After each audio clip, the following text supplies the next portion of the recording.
வணக்கம் மக்களே. நம்ம கார்த்திக் கதையில ஜூலை 16 என்ன நடக்க போகுது அப்படிங்கறத இந்த வீடியோல வாங்க பார்க்கலாம். அதுக்கு முன்னாடி இந்த வீடியோவுக்கு லைக் பண்ணிக்கோங்க, நம்ம சேனலை சப்ஸ்கிரைப் பண்ணிக்கோங்க, பக்கத்துல உள்ள பெல் ஐகானையும் கிளிக் பண்ணி ஆல் செட் பண்ணிக்கோங்க.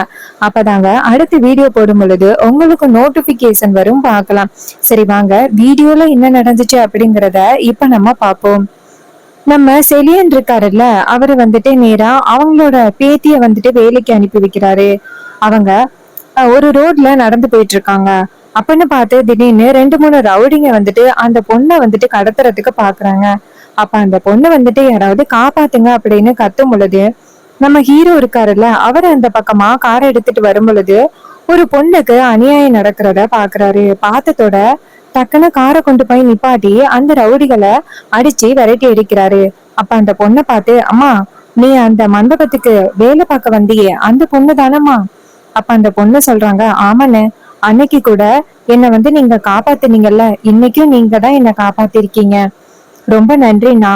ஹீரோ கேக்குறாரு, சரி இந்த பக்கமா நீ எங்கம்மா போயிட்டு இருக்க, இந்த மாதிரி நீ தனியா போறது ரொம்ப ஆபத்து இல்லையா? அதுக்கு அந்த பொண்ணு சொல்றாங்க, ஆமாண்ணே, நான் வேலைக்கு போறேனே, எங்க தாத்தாக்கு உடம்பு சரியில்லை, அதனால தானே.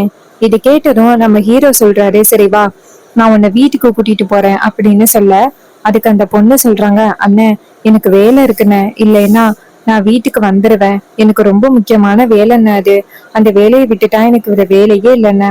அதுக்கு ஹீரோ சொல்றாரு, கவலைப்படாத, உனக்கு ஒரு நல்ல வேலையா நான் போட்டு தரேன் வா அப்படின்னு சொல்லிட்டு நேரா அந்த பொண்ணை வீட்டுக்கு கூட்டிட்டு போறாரு. அங்க அந்த பொண்ணு வரத பார்த்ததோட செலியன் நினைக்கிறாரு, என்ன இது, என் பேத்தி வீட்டுக்கு திரும்பி வந்துட்டா, என்னாச்சு அப்படின்ட்டு அவரு எம்மா என்னம்மா ஆச்சு அப்படின்னு சொல்ல, அந்த பொண்ணு போயிட்டு, தாத்தா நான் இன்னைக்கு ரோட்ல நடந்து போகும் பொழுது 2 3 ரவுடிங்க என்கிட்ட பிரச்சனை பண்ண வந்தாங்க, அந்த நேரத்துல தெய்வம் மாதிரி அண்ணன் காப்பாத்திட்டாரு அப்படின்னு சொல்ல, செலியன் கேக்குறாரு, யாருமா அப்படின்னு. அப்ப அந்த பொண்ணு நேரா ஹீரோவை கூப்பிடுறாங்க, அண்ணே வாங்கண்ணே அப்படின்னு. அப்ப ஹீரோ இங்க இருந்து வராரு. அவரை பார்த்ததும் செலியன் அதிர்ச்சி ஆகுறாரு. அவங்கதான் அந்த ஈஸ்வரியோட மருமகன் அப்படிங்கிறது இவருக்கு தெரியும். அவர் அங்கேருந்து வந்துட்டு, இது மாதிரி உங்க பேத்தி ரோட்ல போறத பார்த்தேன், அப்ப 2 3 பசங்க தேவையில்லாம வம்பு பண்ணானுங்க, நல்ல வேளை அந்த நேரத்துக்கு போயிட்டேன், நீங்க ஏன் உங்க பேத்திய இந்த மாதிரி வேலைக்கு அனுப்புறீங்க, உங்க பேத்தி படிக்கலையா அப்படின்னு சொல்ல, அந்த பொண்ணு சொல்றாங்க, அண்ணே நான் படிச்சிருக்கேன்னு, ஆனா அதுக்கத்தனை வேலை எனக்கு கிடைக்கல, அதனாலதான் நான் இந்த மாதிரி நார்மலான வேலைக்கு போயிட்டு இருக்கேன், வேற வழி இல்லாம. இதை கேட்டதும் நம்ம ஹீரோ சொல்றாரு, இங்க பாருங்க சார், உங்க பொண்ணுக்கு நல்ல வேலையா நான் போட்டு தரேன், அதனால நீங்க இனிமே கவலைப்படாதீங்க, உங்களுக்கும் கட்டுப்படி ஆகும் அந்த சம்பளம். இதை கேட்டதோட அவர் சொல்றாரு, தம்பி ரொம்ப நன்றி தம்பி, தெய்வம் மாதிரி எங்களுக்கு உதவி பண்ணிட்டீங்க.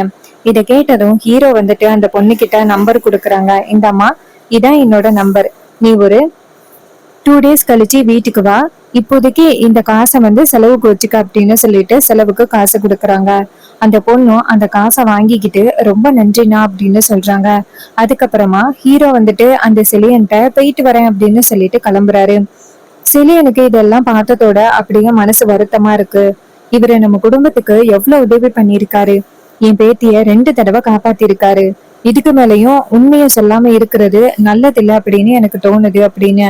அப்ப பேத்தி கேக்குறாங்க, என்ன தாத்தா அவரையே பார்த்து என்னமோ யோசனை பண்ணிக்கிட்டு இருக்கீங்க? அதுக்கு தாத்தா சொல்றாரு, அம்மாடி 20 வருஷத்துக்கு முன்னாடி நான் செஞ்ச தப்புக்கு பிராயச்சித்தம் பண்றதுக்கான நேரம் வந்திருக்கு. இதை கேட்டதும் நம்ம பேத்தி கேக்குறாங்க, என்ன தாத்தா சொல்றீங்க? அப்ப தாத்தா நடந்த விஷயம் எல்லாத்தையுமே சொல்றாரு. இதை கேட்டதும் பேத்திக்கு ரொம்ப அதிர்ச்சி, என்ன தாத்தா இவ்வளவு பெரிய விஷயம் நடந்திருக்கு? அப்ப தாத்தா சொல்றாரு, ஆமாமா, அன்னைக்கு கேவலம் ஒரு 10,000 ரூபாய்க்கு ஆசைப்பட்டு ஒரு குடும்பத்தையே நான் 20 வருஷமா பிரிச்சு வச்சிருக்கேன். இப்ப அந்த தப்பம் மறுபடி திருத்துறதுக்கு எனக்கு ஒரு வாய்ப்பு கிடைச்சிருக்கு. பெசாப்ல அந்த தம்பி கிட்ட நான் உண்மையை சொல்லிடுறேன். இதை கேட்டதும் பேத்தியும், சரி தாத்தா நீங்க உண்மையை சொல்லுங்க, என்ன நடந்தாலும் நம்ம பாத்துக்கலாம், அவரு நம்ம 2 தடவை உதவி பண்ணிருக்காரு, அவர் மட்டும் வராம இருந்திருந்தா இன்னரும் நான் 2 தடவை அவமானப்பட்டிருப்பேன், அதனால நீங்க உண்மையை சொல்லிருங்க தாத்தா, என்ன நடந்தாலும் நம்ம பாத்துக்கலாம். இதை கேட்டதும் தாத்தா சொல்றாரு, சரிம்மா அப்படின்னு சொல்லிட்டு நேரா அந்த ஹீரோவுக்கு கால் பண்ண சொல்றாங்க பேத்திய. அப்ப பேத்தியும், சரிங்க தாத்தா நான் போன் பண்றேன், அவரு ரொம்ப தூரம் போயிருக்க மாட்டாரு, அப்படின்ட்டு நேரா ஃபோன் பண்றாங்க. ஹீரோ வந்துட்டு ஃபோன் அட்டன் பண்ணி, சொல்லுங்க யாரு பேசுறது? அப்ப அந்த பொண்ணு சொல்றாங்க, அண்ணே நான் தானே செலியன் தாத்தாவோட பேத்தி பேசுறேன். உங்ககிட்ட தாத்தா ரொம்ப முக்கியமான விஷயம் சொல்லணும்னு சொன்னாரு, வரீங்களாண்ணே? இது கேட்டதோட அவரும் சரிம்மா இந்த வரேன் அப்படின்னு சொல்லிட்டு ஹீரோ நேரா வீட்டுக்கு வராரு. அவர் வந்ததோட ஹீரோ கேக்குறாரு, சொல்லுங்க ஏதோ முக்கியமான விஷயம்னு சொன்னீங்களாம்ல, வேலைய பத்தி எல்லாம் நீங்க எதுக்கும் கவலைப்படாதீங்க. உங்களுக்கு தரமான வேலையை நான் ஏற்பாடு பண்ணி கொடுத்துருவேன். அதுவும் உங்க பொண்ணு என்ன படிச்சிருக்காங்களோ அதே தகுதிக்கு நான் போட்டு கொடுத்துருவேன். நீங்க கவலைப்படாதீங்க.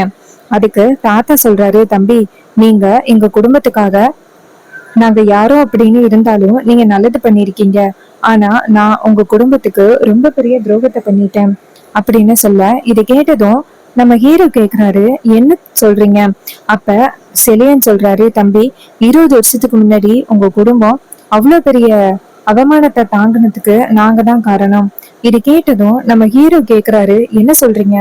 அப்ப செலியன் சொல்றாரு, ஆமா தம்பி, அந்த முத்துவேல் இருக்கான்னு அவனோட காசுக்கு ஆசைப்பட்டு நான் ரொம்ப பெரிய உண்மைய மறைச்சிட்டேன் அப்படின்னு சொல்ல, இத கேட்டதும் ஹீரோ கேக்குறாரு, என்ன சொல்றீங்க? அப்ப அவரு சொல்றாரு, ஆமா தம்பி, இது மாதிரி 20 வருஷத்துக்கு முன்னாடி ஈஸ்வரியோட அம்மா சிவகாமி இருக்காங்கல்ல, அவங்க கிட்ட முத்துவேல் கேவலமா நடந்துக்க போனா. அப்ப அவங்க முத்துவேல செருப்பால் அடிச்சு விரட்டி விட்டுட்டாங்க. அதுக்கப்புறம் பஞ்சாயத்து கூட்டுறேன் அப்படின்னு சொல்லியிருக்காங்க. ஆனா முத்துவேல் என்ன பண்ணிட்டான், அவங்களை எப்படியாவது காலி பண்ணணும் அப்படின்னு சாப்பாட்டுல எதையோ கலந்துட்டான். அதுவும் கொஞ்சம் கொஞ்சமா சாகுற மாதிரி. அதுவும் அவங்க ஒன்றும் அங்கே இறக்காம மறுநாள் அவமான விஷயம் நடந்துச்சுல்ல, அவங்க வந்துட்டு அப்படின்னு கொஞ்சம் கொஞ்சமா உடம்ப பாதிக்கக்கூடிய அந்த சாப்பாட்டை சாப்பிட்டதுனாலதான் அவங்க இப்படி ஆனாங்க. இதுக்கு காரணம் சேதுபதி ஐயாவோ இல்ல அவங்க குடும்பத்துல உள்ளவங்களோ காரணம் கிடையாது. இதுக்கு காரணம் அந்த முத்துவேல் தான். அதுக்கான ரிப்போர்ட்ஸை எடுத்துக்கிட்டு நான் சேதுபதி ஐயா கிட்ட கொடுக்கலாம் அப்படின்ட்டு வந்தேன். ஆனா கடைசி நேரத்துல அந்த முத்துவேல் என்னை தடுத்து எனக்கு காசு கொடுத்து இது மாதிரி யாருக்கிட்டையும் சொல்லாதேன்னு சொன்னான். அந்த நேரத்துல காசுக்கு ஆசைப்பட்டனா அந்த காசை வாங்கிக்கிட்டு நான் யாருக்கிட்டையும் சொல்லல அப்படின்னு சொல்லிட்டேன். அதுதாங்க இன்னைக்கு என் குடும்பத்தை ரொம்ப பாதிச்சுக்கிட்டு இருக்கு. இங்க பாருங்க தம்பி, நான் செஞ்ச தப்புக்கு பிராய்ச்சித்தம் இப்ப கண்டிப்பா நான் தேடி ஆகணும். தம்பி இது எல்லாத்துக்கும் காரணம் அந்த முத்துவேல் தான் தம்பி, அவனை விடாதீங்க அப்படின்னு. இது கேட்டதும் நம்ம ஹீரோவுக்கு ரொம்ப கோபம். அப்ப ஹீரோ சொல்றாரு, பரவாயில்ல இப்பயாவது உங்களுக்கு உண்மை சொல்லணும் அப்படின்னு தோணுச்சுல்ல, இது போதும் என் குடும்பம் ஒண்ணு சேர்றதுக்கு அப்படின்ட்டு ஹீரோ நேரா செலியனை பார்த்து ரொம்ப நன்றி அப்படின்னு கையெடுத்து கும்பிட்டு அந்த இடத்துல இருந்து வெளியில வராரு. வெளியில வந்ததோட ஹீரோவுக்கு செம்ம கோவம். 20 வருஷத்துக்கு முன்னாடி அந்த முத்துவேல் இப்படி ஒரு கேவலமான வேலையை பண்ணியிருக்கான், அதுவும் யாருக்கும் தெரியாம. அவனை விடக்கூடாது அப்படின்னு ஹீரோ நினைக்கிறாரு. அப்ப ஹீரோ வந்துட்டு அந்த முத்துவேல் தோப்புல இருக்காரு இல்லையா, அப்ப நம்ம ஈஸ்வரிய கூட்டிக்கிட்டு அங்க போயிடலாம் அப்படின்னு நினைக்கிறாரு. அப்பதான் நம்ம ஹீரோ வந்துட்டு நேரா வீட்டுக்கு வந்துட்டு அவங்க அத்தைய பாக்குறாங்க. இத நம்ம வில்லி கவனிக்கிறாங்க. இப்ப எதுக்கு இவன் வந்ததும் வராததுமா அக்காவை பாக்குறான், இதுக்கு பின்னாடி ஏதாவது காரணம் இருக்குமோ அப்படின்னு நினைக்கிறாங்க. அப்ப ஹீரோ நேரா ஈஸ்வரி கிட்ட போயிட்டு, அத்தை உங்ககிட்ட கொஞ்சம் தனியா பேசணும். அப்ப வில்லி சொல்றாங்க, என்ன தனியா பேச போற? அப்ப ஈஸ்வரி சொல்றாங்க, இங்க பாரு, என் மருமகன் ஏதாவது என்கிட்ட முக்கியமான விஷயம் சொல்லணும் அப்படின்னு சொல்லிட்டு வந்திருப்பாரு. அவரை போய் நீ ஏன் பேசுற? நீ கொஞ்சம் வெளியில வெயிட் பண்ணு, என்ன விஷயமா இருந்தாலும் நான் உன்கிட்ட சொல்றேன். இதை கேட்டதும் வில்லியும் சரிக்கா அப்படின்னு சொல்லிட்டு ஹீரோவை பார்த்து முறைச்சுக்கிட்டே வெளியில போறாங்க. அவங்க போனதும் நம்ம ஈஸ்வரி கேக்குறாங்க, என்ன மாப்பிள்ள, என்ன முக்கியமான விஷயம்? அதுக்கு ஹீரோ சொல்றாரு, அத்தை 20 வருஷத்துக்கு முன்னாடி நடந்த ஒரு விஷயத்த பத்தி தான் இப்ப நான் உங்ககிட்ட பேச போறேன். இது கேட்டதும் ஈஸ்வரி கேக்குறாங்க, என்ன மாப்பிள்ள 20 வருஷத்துக்கு முன்னாடி நடந்த விஷயத்த பத்தி கேட்க போறீங்களா? என்ன மாப்பிள்ள என்னாச்சு? அதுக்கு ஹீரோ சொல்றாரு, அத்தை 20 வருஷத்துக்கு முன்னாடி நம்ம குடும்பத்துக்கு ஒரு துரோகம் நடந்திருக்கு. தப்பே செய்யாதவங்க மேல நம்ம ரொம்ப பெரிய பழிய சுமத்திக்கிட்டு இருக்கோம். அதுக்கு ஈஸ்வரி கேக்குறாங்க, மாப்பிள்ள என் குடும்பத்துல நடந்தது ஒரே ஒரு விஷயம்தான், அது எங்க அம்மாவோட இறப்பு, அந்த சேதுபதி மேல உள்ள கோவம், அது ரெண்டும் தானே மாப்பிள்ள நடக்குது. அப்ப ஹீரோ சொல்றாரு, அதை பத்தின விஷயம் தான் இப்ப நான் உங்ககிட்ட சொல்ல போறேன். சம்பந்தமே இல்லாத ஒருத்தர் மேல நீங்க இத்தனை வருஷம் கோவத்துல இருந்திருக்கீங்க. உங்க அம்மா இறந்ததுக்கு சேதுபதி ஒண்ணும் காரணம் கிடையாது. இது மாதிரி அவங்க சாப்பாட்டுல வச்ச அந்த ஒரு விஷயம்தான் காரணம். அதனாலதான் உங்க அம்மா இறந்திருக்காங்க. இது கேட்டதும் ஈஸ்வரிக்கு ரொம்ப அதிர்ச்சி. டக்குன்னு எந்திரிச்சு என்ன மாப்பிள்ள சொல்றீங்க அப்படின்னு சொல்ல, அதுக்கு ஹீரோ சொல்றாரு, அத்தை அதுக்கான ரிப்போர்ட்ஸ் கூட என் கையில இருக்கு, இங்க பாருங்க. உங்க அம்மா இறந்தப்ப அதுக்கான ரிப்போர்ட்ஸை கொடுத்துருக்காங்க. இந்த ரிப்போர்ட்ஸை கொடுக்க வந்தவங்கள ஒருத்தரை நிப்பாட்டி காசை கொடுத்து இந்த உண்மைய மறைச்சிருக்காரு. ஆனா 20 வருஷத்துக்கு அப்புறம் அவர் உண்மையை சொல்லிட்டாரு. இங்க பாருங்க அப்படின்னு சொல்லிட்டு பேப்பரை காமிக்கிறாங்க. அந்த பேப்பரை பார்த்ததோட ஈஸ்வரிக்கு ரொம்ப அதிர்ச்சி. மாப்பிள்ள, இதுல என்ன? இதோ வேற என்னமோ எழுதி இருக்கு. அதுக்கு ஹீரோ சொல்றாரு, ஆமாட்ட, இதுதான் உங்க அம்மா இறந்ததுக்கு காரணம். இதுக்கு காரணம் சேதுபதி ஐயாவோ இல்ல அந்த பரமேஸ்வரியோ காரணம் இல்ல. அப்ப நம்ம ஈஸ்வரி செம்ம கோவமாகி கையில அவங்க எப்பவுமே வச்சிருக்கிற பொருளை எடுத்துட்டு, அவனை நான் யாருன்னு சொல்லுங்க தம்பி, அவனை நான் சும்மா விட மாட்டேன். இதை கேட்டதும் ஹீரோ சொல்றாரு, அத்தை நீங்க கார்ல ஏறுங்க, நான் யாருன்னு சொல்றேன் அப்படின்னு. அப்ப நம்ம ஈஸ்வரியும் வாங்க மாப்பிள்ள போகலாம் அப்படின்னு சொல்லிட்டு கோவத்தோட கிளம்புறாங்க. அப்ப வில்லி இத பாக்குறாங்க. வில்லி இத பாத்துட்டு இப்ப எதுக்கு அக்கா ஆவேசமா போறா அப்படின்ட்டு நேரா அவங்க அக்கா கிட்ட போயிட்டு, அக்கா என்னாச்சுக்கா, ஏன்க்கா இப்படி கோவத்தோட போறேன்? அதுக்கு ஈஸ்வரி சொல்றாங்க, சந்திரா நான் சொல்றேன் அப்படின்னு சொல்லிட்டு நேரா கார்ல போய் ஏறுறாங்க. இத பார்த்ததும் வில்லிக்கு பயங்கர குழப்பமா இருக்கு. என்ன இது, அக்கா எதுவுமே சொல்லாம போயிட்டு கார்ல ஏறுறா, என்னவா இருக்கும் அப்படின்ட்டு நேரா அந்த வில்லனுக்கு போன் பண்றாங்க. வில்லனும் அந்த சித்தப்பாவும் தோப்புல இருக்காங்க. அப்ப நம்ம வில்லி போன் அடிக்கிறத பார்த்துட்டு வில்லன் கேக்குறாரு, என்னாச்சுமா, என்ன கால் பண்ணிருக்க? அதுக்கு வில்லி சொல்றாங்க, என்னங்க என்னதுன்னு தெரியல, அக்கா சரியான கோவத்துல கையில பொருளோட வந்துகிட்டு இருக்கா. அதுவும் இந்த நம்ம எதிரி இருக்கான்னா அவன் என்னமோ அக்கா காரிக்கிட்ட சொன்னான். அத சொன்னதோட அக்கா செம்ம கோவத்தோட போறா. என்ன நடக்குதுன்னு ஒண்ணும் புரியலையே. அதுக்கு வில்லன் சொல்றாரு, என்னவா இருக்கும், நம்ம என்ன பண்ணோம், ஒருவேளை அந்த அபிராமி இறப்புக்கு நான் தான் காரணம்ட்டு வர்றானோ? அதுக்கு வெள்ளி சொல்றாங்க, சேச்சா அப்படியா இருந்தா அவன் தானங்க வரணும், அக்காவும் சேர்ந்து வராளே, எனக்கு என்னன்னு தெரியல, இருந்தாலும் கொஞ்சம் பாதுகாப்பா இருங்க அப்படின்னு இங்க பேசிக்கிட்டு இருக்கும் பொழுதே கார் நிக்குது. அப்ப வில்லன் சொல்றாரு, சந்திரா நீ சொன்ன மாதிரியே அவ இங்கதான் வரான், என்னன்னு நான் பாக்குறேன். அப்ப வில்லி சொல்றாங்க, என்னங்க எதுவா இருந்தாலும் கொஞ்சம் பாதுகாப்பா இருங்க அப்படின்னு சொன்னதோட வில்லனும் சரி அப்படிங்கிறாரு. அதே நேரம் நம்ம ஈஸ்வரி கேக்குறாங்க, மாப்பிள்ள இது அந்த சிவனாண்டியோட தோப்பு, இங்க இதுக்கு வந்திருக்கோம். அப்ப ஹீரோ சொல்றாரு, வாங்கத்த சொல்றேன் அப்படின்னு சொல்லிட்டு இங்க இருந்து கூட்டிட்டு போறாங்க. அங்க இருந்து கூட்டிட்டு போயிட்டு நேரா அந்த வில்லன் கேக்குறாரு, டேய் எதுக்குடா இங்க அப்படின்னு. அப்ப வில்லனை ஓங்கி அரைஞ்சு கீழே தள்ளி விடுறாரு கார்த்திக். அப்ப அங்க இருந்து போயிட்டு சித்தப்பா கேக்குறாரு, டேய் என் மகன் மேல எப்படா கை வச்ச அப்படின்னு சொன்னதோட அந்த முத்துவேலா பிடிச்சி கைத்தால கையெல்லாம் கட்டுறாரு. இதையெல்லாம் பார்த்துட்டு வில்லி சொல்றாங்க, மாப்பிள்ள இவன் தான் காரணமா அப்படின்னு சொல்ல, அப்ப நம்ம ஹீரோ சொல்றாரு, ஆமாத்த இவன் தான் காரணம். 20 வருஷத்துக்கு முன்னாடி உங்க அம்மா கிட்ட தப்பா நடந்துக்க முயற்சி பண்ணிருக்கான். அப்ப உங்க அம்மா பஞ்சாயத்து கூட்டுறேன் அப்படின்னு சொல்லி மிரட்டி இருக்காங்க.